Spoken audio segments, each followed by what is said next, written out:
Halo semua, Assalamualaikum warahmatullahi wabarakatuh. Selamat datang di channel Ibu Manti.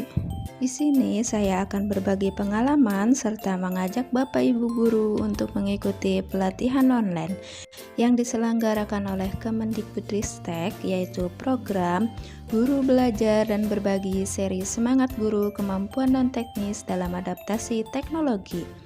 Sebelum ke materi, jangan lupa like, komen, dan subscribe channel ini ya. Terima kasih. Langkah pertama, Bapak Ibu buka Google, kemudian ketik Guru Belajar dan Berbagi, atau Bapak Ibu juga bisa masuk melalui akun SIM PKB Bapak Ibu, kemudian enter. Kemudian klik Guru Belajar. Nanti akan terbuka portal Guru Belajar dan Berbagi, lalu klik Ayo Guru Belajar. Kemudian akan terbuka Ayo Belajar Bersama. Kemudian klik seri Semangat Guru. Kemudian klik selengkapnya.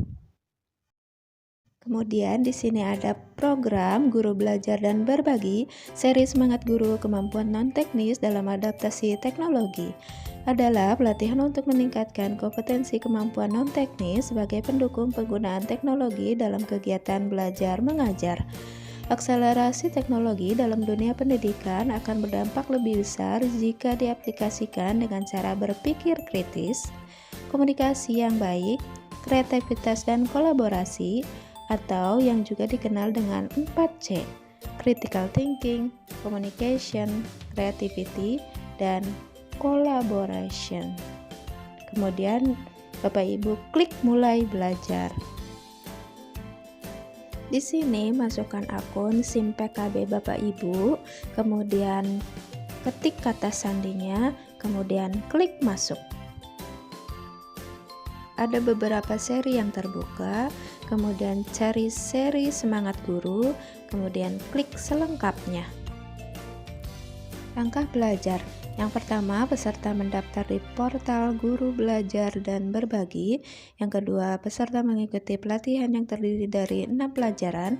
Yang ketiga, peserta mendapat sertifikat setelah mengerjakan semua tugas dan kuis dengan total 32 jam pelajaran. Di setiap pelajaran ini, peserta akan melakukan alur yang sama, yaitu 1. Peserta menyelesaikan tes pra-penilaian di portal daring Guru Belajar dan Berbagi. Yang kedua, peserta belajar dari pemaparan para trainer. Yang ketiga, peserta mengerjakan penilaian tengah dan diberikan tugas untuk belajar mandiri.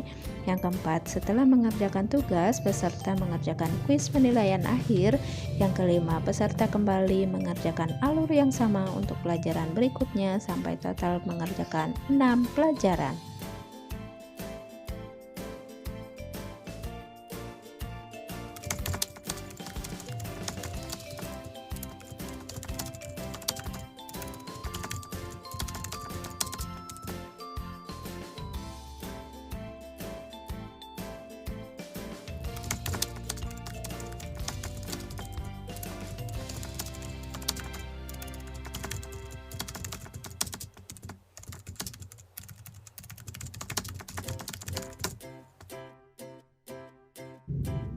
Di sini Bapak Ibu akan mendapatkan materi dari tenaga ahli yang profesional di bidangnya. Ada 6 pelajaran dalam sesi ini. Yang pertama, resilient, tangguh dan teknologi. Yang kedua, critical thinking, berpikir kritis dan teknologi. Yang ketiga, creativity, konten dan teknik penceritaan. Yang keempat, communication, komunikasi efektif. Yang kelima, empower teacher, penerapan kelas campuran. Dan yang keenam, collaboration, kolaborasi dan dampak.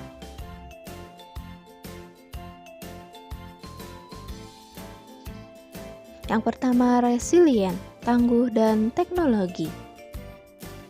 Resiliensi adalah kemampuan seseorang untuk bangkit setiap kali mengalami desakan mundur atau bahkan kegagalan. Samar adalah suatu kerangka yang mengilustrasikan tingkat kematangan seseorang memanfaatkan teknologi dalam pembelajaran. Tingkat kematangan ini terdiri mulai dari tingkat pemula sampai mahir. Yang pertama, S. S adalah substitution, A adalah augmentation, M adalah modification, dan R adalah redefinition. Yang kedua, critical thinking, berpikir kritis dan teknologi. Berpikir kritis adalah proses berpikir yang disiplin dan aktif dalam membuat konsep dari menerapkan, menganalisis, mensintesis, dan atau mengevaluasi informasi.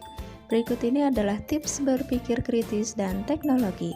Yang pertama, sisipkan aktivitas berpikir kritis di setiap pelajaran. Misalnya, saya sadar, saya berpikir.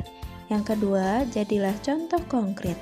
Katakan, ibu jadi sadar, ibu jadi berpikir.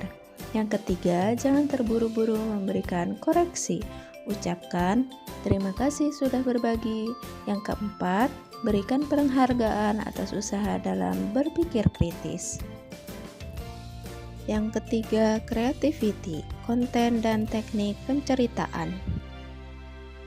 Kemampuan bercerita adalah kesanggupan atau kekuatan yang dimiliki oleh individu untuk menyampaikan gagasan atau ide secara lisan maupun tulisan yang mengisahkan tentang perbuatan, pengalaman, atau kejadian. Konten adalah segala bentuk komunikasi terutama audiovisual yang berisi sebuah informasi, hiburan, atau ajakan. Ada 3 tahap dalam membuat konten. Yang pertama, membuat rencana, kedua, mengeksekusi, dan yang ketiga, memasarkan. Yang keempat, communication, komunikasi efektif. Komunikasi efektif adalah proses pertukaran ide, pemikiran, pengetahuan, dan informasi yang disajikan dengan cara yang paling dapat dipahami oleh penerima, sebagai tujuan dan niat dapat terpenuhi dengan sebaik mungkin. Teknologi sebagai alat untuk menguji ketangguhan kita untuk terus memperbaiki metode komunikasi yang dibutuhkan. Apapun gawai yang kita gunakan, alat yang paling canggih adalah kemampuan teknis diri sendiri yang senantiasa kita kembangkan sesuai dengan kemajuan zaman.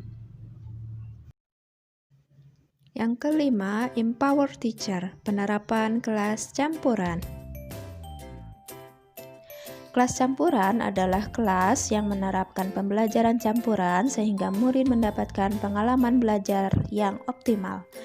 Pembelajaran sinkron adalah pembelajaran yang menghadirkan murid dan guru pada waktu yang bersamaan, sehingga memungkinkan interaksi langsung antara murid dengan guru, murid dengan murid, atau murid dengan sumber lain dipandu guru, baik dilakukan secara luring maupun daring. Pembelajaran asinkron adalah pembelajaran yang memungkinkan murid belajar tanpa butuh kehadiran guru pada waktu yang bersamaan, sehingga bisa mengatur waktu, tempat, alur, dan tempo belajarnya baik secara luring maupun secara daring. Yang keenam, collaboration, kolaborasi dan dampak. Kolaborasi sesungguhnya merupakan kebutuhan manusia, di mana secara alamiah manusia sebagai makhluk sosial senantiasa berhubungan dengan manusia lainnya, bekerja sama, dan saling membantu antar sesama. Begitu pula bagi para pelaku pendidikan, bisa saling belajar, saling mengisi, dan saling melengkapi yang menimbulkan sinergi. Ada 3 ranah kolaborasi. Yang pertama, kolaborasi sebagai kompetensi. Yang kedua, kolaborasi sebagai aksi atau implementasi. Yang ketiga, kolaborasi sebagai model pembelajaran. Kolaborasi dan dampak. 1. Meningkatkan kapasitas diri dengan mengikuti berbagai kelas peningkatan kapasitas guru. Yang kedua, membangun komunikasi aktif dengan orang tua siswa. Dan yang ketiga, aktif di komunitas atau perkumpulan sesama pengajar. Latihan ini akan berakhir pada bulan Juni 2022. Ayo segera daftar pada seri Guru Belajar dan Berbagi ini. Terima kasih sudah menonton. Mohon maaf apabila ada kekurangan. Wassalamualaikum warahmatullahi wabarakatuh.